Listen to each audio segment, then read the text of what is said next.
Bonjour à toutes et à toutes, bienvenue sur la chaîne de l'Association internationale de psychanalyse laïque.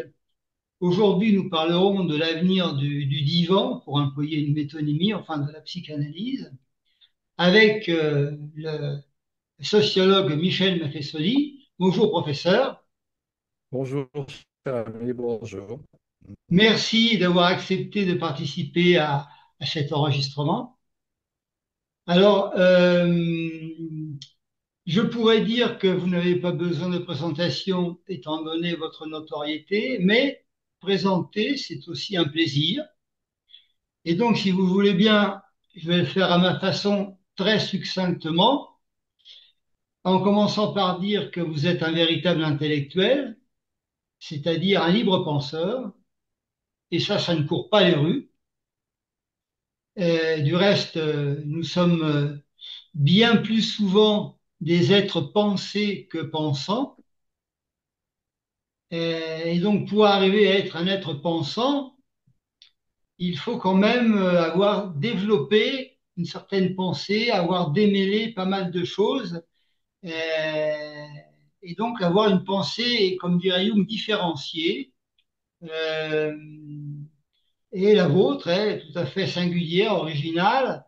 Elle vous a permis d'entrer dans le mérite de très nombreux sujets dans vos livres, dont le dernier que j'aimerais citer, parce que non seulement il vient de sortir, mais c'est aussi, disons, c'est une autobiographie apologie, hein, qui relate votre aventure. J'aime beaucoup ce mot aventure, parce qu'on ne sait pas exactement où on va. Il n'y a pas que du programmé, du programmable, mais on va au-delà justement de tout ça. Il y a de l'inconscient. Donc, et votre aventure intellectuelle et humaine, et je souligne le et, parce que dans votre œuvre, dans son ensemble, on voit en filigrane cette caractéristique qui est toujours présente de passer, disons, d'un savoir des livres à ce que vous appelez la connaissance ordinaire, la sagesse populaire. Voilà, on ne peut pas dire que vous êtes déconnecté du peuple. Voilà. Et je sais aussi que vous vous intéressez quand même à la psychanalyse. Et, et dans notre association, ils ont toujours eu un certain intérêt pour échanger avec des représentants d'autres disciplines, car pour nous, c'est un peu un gage d'ouverture et de scientificité. Voilà. Alors, le thème, si vous voulez, c'est la psychanalyse en crise dans un monde postmoderne en construction. Alors, très très brièvement, pourquoi en crise? On va dire parce qu'elle subit de plein fouet le scientisme ambiant. Vous voyez? Le scientisme ambiant, c'est un peu, ça touche un peu toutes les sphères de la société et de la connaissance, mais ça touche aussi le champ psy. Et dans le champ psy, disons, la seule discipline récalcitrante à tout ça, c'est la psychanalyse, qui ne se laisse pas prendre aux sirènes de la protocolisation, de la quantification, de la manie des chiffres, hein, comme dit notre collègue Roland Gori, la manie des chiffres, de tout ce qui est quantifiable et de la sanétarisation. Voilà. Alors, une demande ouverte très générale pourrait être quel est justement l'avenir de la psychanalyse? Quel pourrait être, selon vous, selon votre intuition de, de, de sociologue, euh, voilà, dans un monde postmoderne en construction. Alors peut-être que pourrions-nous commencer par une question un peu plus circonstanciée, si vous voulez.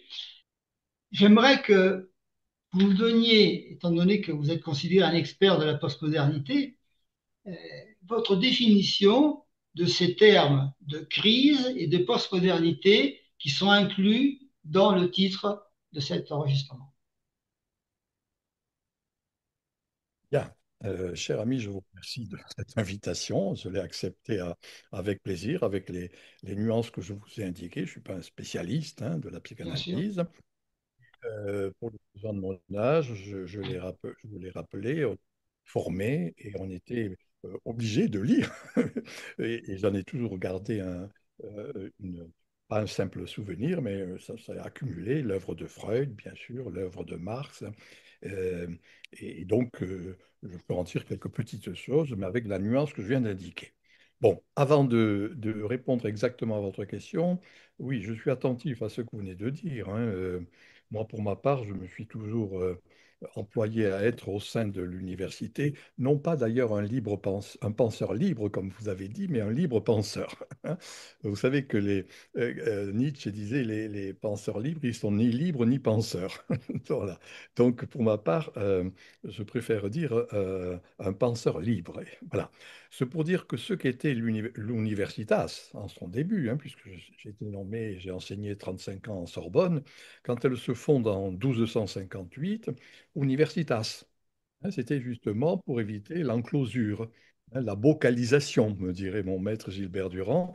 Et ce que vous avez dit sur le scientisme est très dangereux de mon point de vue, parce que Mm. justement, être obligé de se discipliner, hein, de rentrer dans des disciplines, et peut-être Ouais. de se donner, si je joue un peu sur les mots. Donc moi, pour ma part, j'ai essayé toujours, encore une fois, de développer une pensée libre, et vous l'avez souligné, j'ai utiliser un terme d'ailleurs qui est un terme de Heidegger qui m'a beaucoup marqué, et également de Durand, hein, un chemin de pensée. Voilà, hein, un chemin de pensée. Et bien sûr, on dit que je suis sociologue, puisque j'ai eu la chaire de Durkheim à la Sorbonne, chaire de sociologie générale, mais j'ai toujours essayé d'être un penseur, en effet, hein, d'avoir cette aventure de penser, parce qu'en effet, c'est une vraie aventure. Alors encore juste un mot par rapport à, puisque vous avez cité mon livre Apologie, qui est une autobiographie intellectuelle, hein, où je décline un peu ma carrière, les gens que j'ai lus, les gens que j'ai rencontrés, et de deux ordres, hein. D'abord mes maîtres, hein, je pense à Gilbert Durand que je viens de citer, Julien Oui, Ferreun, hein, vous vous souvenez de la formule de Bernard de Chartres, hein, nous sommes des nains hissés sur les épaules des géants. Donc il ouais, convient hisser sur les épaules des gens. Et puis, je rends attentif à tous ces gens que j'ai rencontrés, Foucault, Lévi-Strauss, puisque j'étais un jeune collègue, mais on a eu des discussions et je fais état de ces discussions dans cette apologie. Voilà. Alors, par rapport à votre question, oui, crise et postmodernité.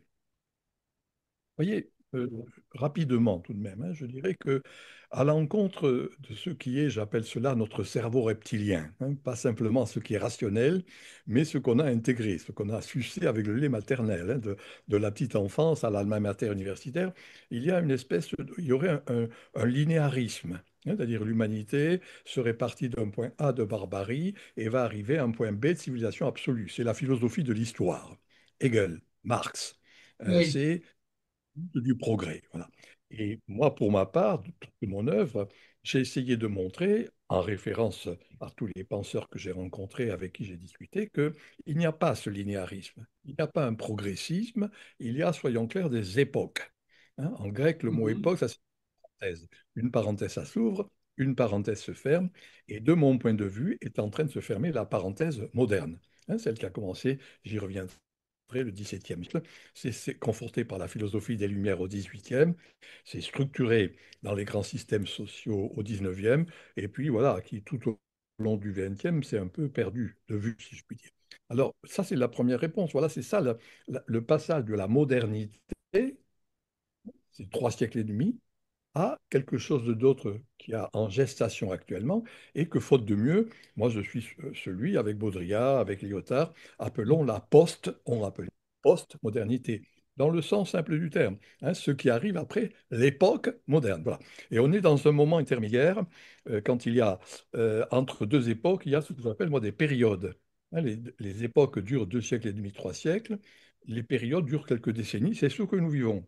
Période crépusculaire. Hein, on pressent ce qui est en train de s'achever et on ne peut que balbutier sur ce qui est en train de naître. Et c'est ça la crise.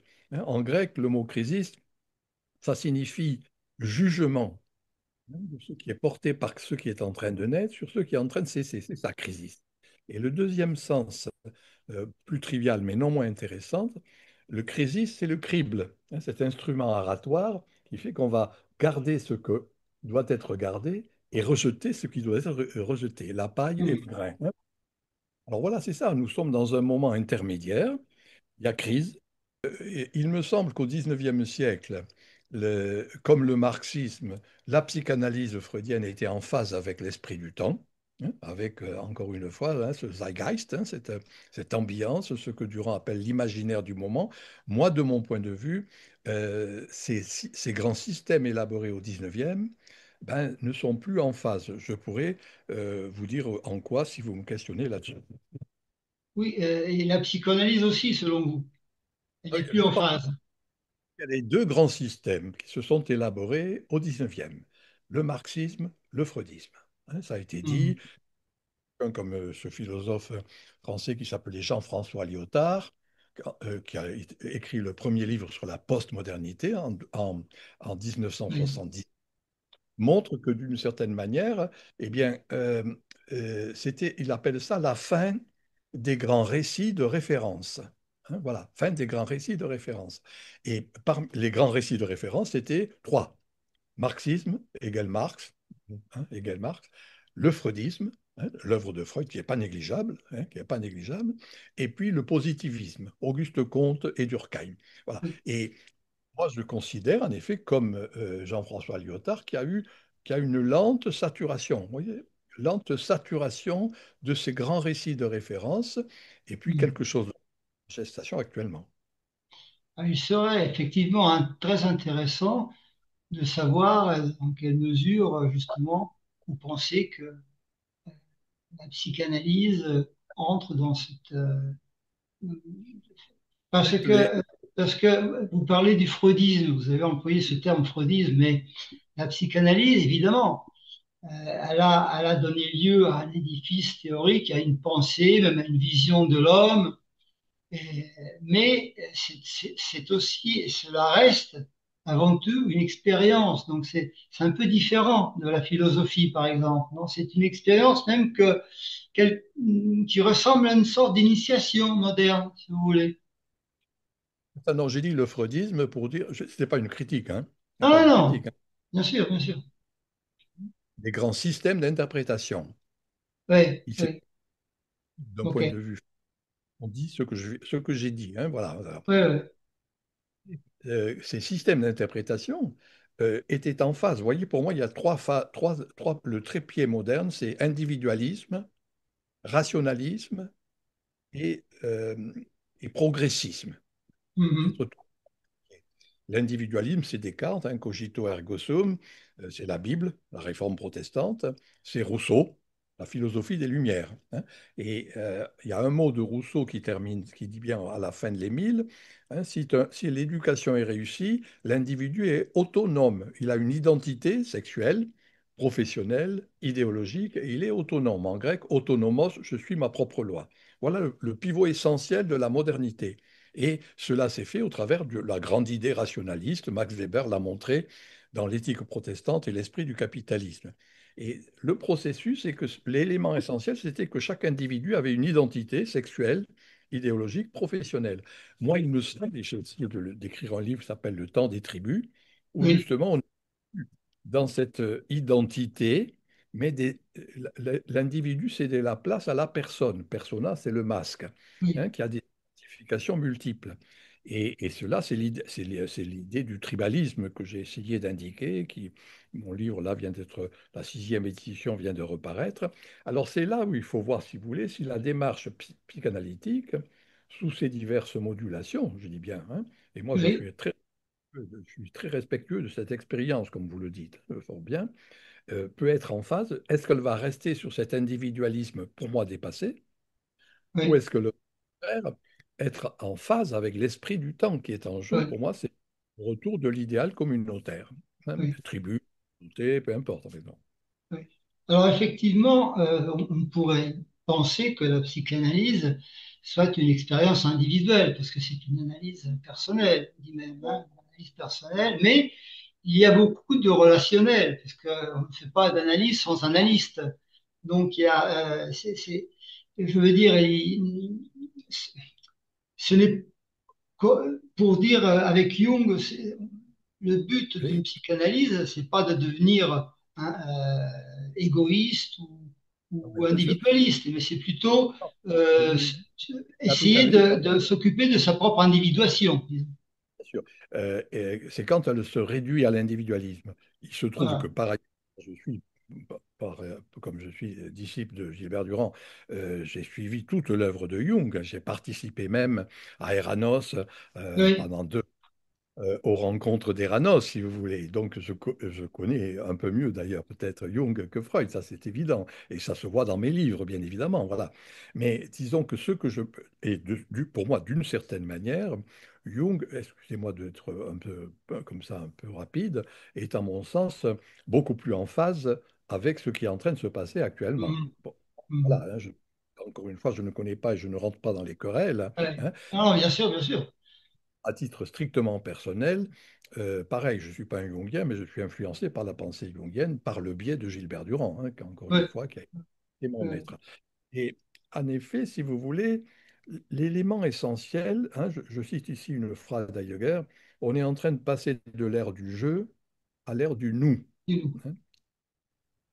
Oui, Comment on va se dépatouiller, si je puis dire, hein, encore une fois, pour faire des analyses où ce n'est pas l'individu enfermé en lui-même qui va être prévalent, mais au contraire, ce que j'ai appelé, moi, l'idéal communautaire en gestation, sociologiquement, hein, je dis, voilà. oui, Et oui, que je continue à avoir des quantités de jeunes qui viennent discuter avec moi régulièrement autour d'un verre, et je suis frappé de voir que ceux qui, à l'encontre des discours officiels politiques, géotique, oui, compte tenu de l'individualisme contemporain qui ne veulent plus rien dire.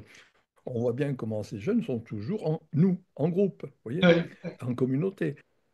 Je pense qu'une interprétation psychanalytique ne pourra pas faire l'économie de cela. oui. Bien sûr, non, vous avez tout à fait raison, c'est très intéressant.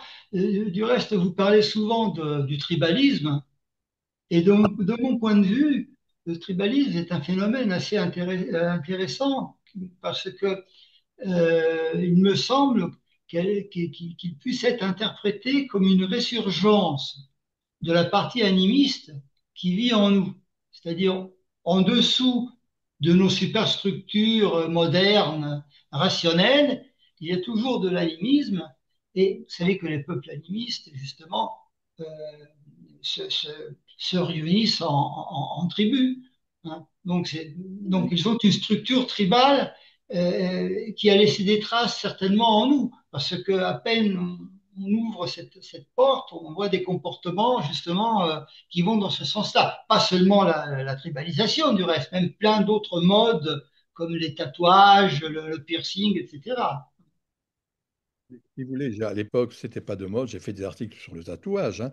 Et ce que j'essaie de montrer actuellement, et c'est le second point important, c'est que compte tenu du développement technologique, la cyberculture, réseaux sociaux, blogs, forums de discussion, ce qui est en gestation, c'est ce que j'appelle actuellement un idéal communautaire, hein. Oui, Avant, là, je dis idéal communautaire. Voilà, c'est l'élément important.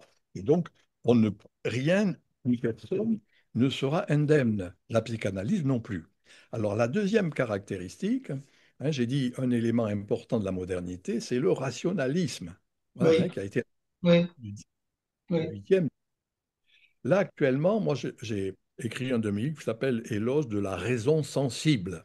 Hein, je oui, montre que là, je ne veux pas du tout évacuer la raison, je dis qu'il y a une conjonction entre la raison et les sens, hein. bien sûr. C'est la position d'Aristote, c'est la position qui a été développée par saint Thomas d'Aquin au XIIIe siècle, hein. Il n'y a rien dans l'intellect Oui, qui n'est d'abord dans les sens. Voilà, hein, d'abord dans l'essence, bien sûr. la formule de saint Thomas d'Aquin. Et voilà le deuxième point, moi, qui me paraît important. Ce que je vois dans les débats intellectuels en France, c'est que ce rationalisme reste dominant, prédominant. Alors que ce qui est une spécificité de la postmodernité, c'est justement la raison et l'essence, le sensible. Voilà pour moi les deux pôles importants, hein. Fin de l'individualisme et fin d'un rationalisme, et en même temps, on voit revenir l'idée de personnalisme communautaire. Vous avez dit individuation. Chez Jung, l'individuation, c'est quand justement on se situe par rapport à un ensemble, hein, la Terre, les autres, le groupe, ceux qui sont disparus, les vivants, etc. Et ce n'est pas l'individualisation. C'est Non, pas du l'individuation. tout. Bien sûr, bien sûr. Ça, c'est ça, la marque moderne.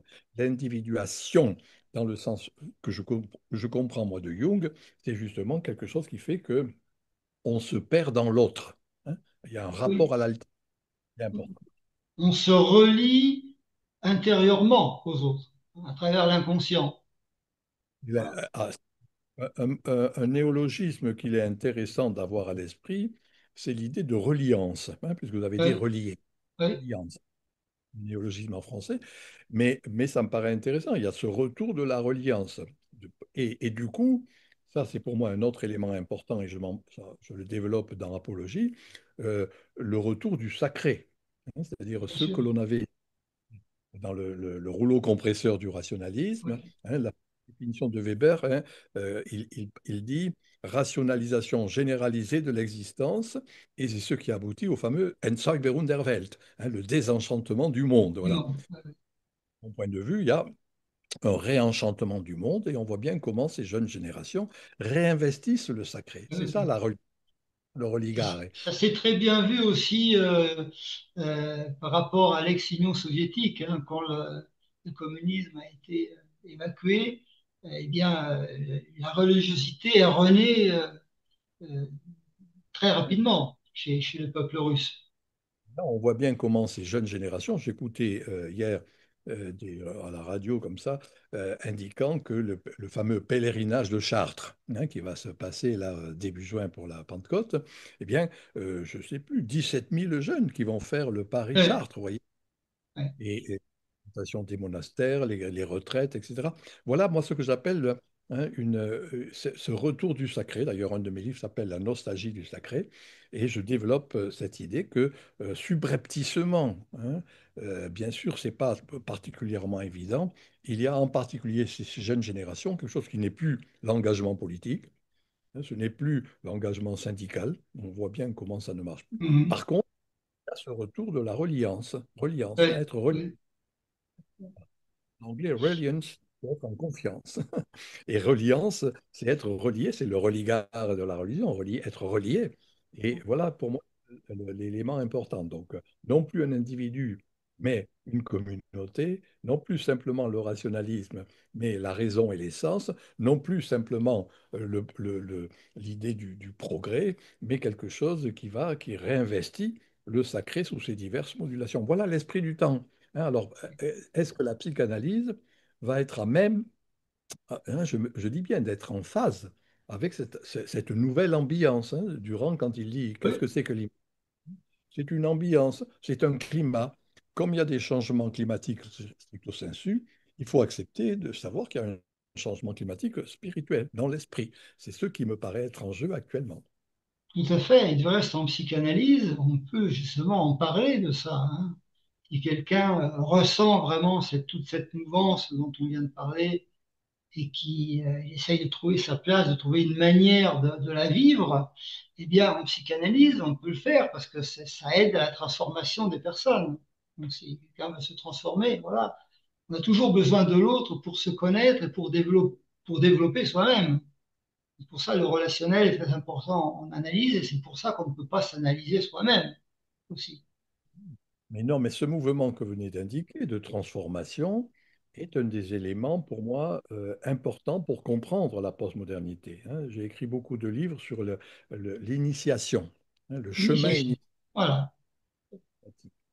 Là, justement, au mois de juin, paraît une réédition d'un de mes livres qui s'appelle Le Voyage, hein, qui est sur le vagabondage initiatique. Donc Mhm. oui, la transformation, bien évidemment, c'est ce qui nous constitue, non pas être... hein, je vous donne je rappelle la formule de Descartes, hein, vous la connaissez, c'est cogito ergo sum. Je pense, donc je suis. La fin de la formule, c'est cogito ergo sum in archem meum. Je pense donc je suis dans la forteresse de mon esprit. Hein, on Euh, est en fait dans la forteresse de son esprit. C'est ça l'identité. Or, ce qui est en jeu actuellement, et c'est ça pour moi le sacré, c'est le retour de l'altérité, hein. oui, L'autre et de la nature, c'est l'écosophie. L'altérité du groupe, c'est le communauté, c'est le tribalisme. Et l'altérité du sacré, c'est l'altérité du divin, hein, qui revient actuellement. Voilà pour moi les trois grandes caractéristiques de on, l'esprit. on pourrait dire, d'un point de vue psychanalytique, bien sûr, faire place à l'inconscient, en quelque manière. Faire Et une bien sûr, place. avec cette nuance, n'est-ce pas, enfin, moi, je dis ce qui me paraît important, l'inconscient collectif. Hein, excusez-moi, hein, c'est-à-dire que je Bien sûr, considère bien que sûr. c'est une expression qu'il convient de prendre qu'il convient de bien comprendre. Là encore, je crois que c'est une perspective jungienne, mais c'est cet inconscient collectif qui est au fondement même de ce retour du sacré, du fait que, encore une fois, ce n'est plus l'individualisme qui va prédominer, mais, vous voyez, le retour de l'altérité. Vous voyez, quand Auguste Comte définit au XIXe siècle ce qu'est la pensée, ce qu'est la société, il dit en latin reductio ad unum, réduire. Réduire, hein, réduire à l'un, c'est-à-dire l'un de l'État-nation, l'un de Ouais, l'individu, ouais. l'un d'un grand système d'interprétation. Et donc, moi, je dirais qu'actuellement, il y a cet éclatement, hein, de la réduction. Et c'est le retour de toutes ces formes multiples et diverses de l'altérité, hein, l'autre, hein, l'altérité. Non pas réduire, mais se transformer en fonction et en direction de l'autre.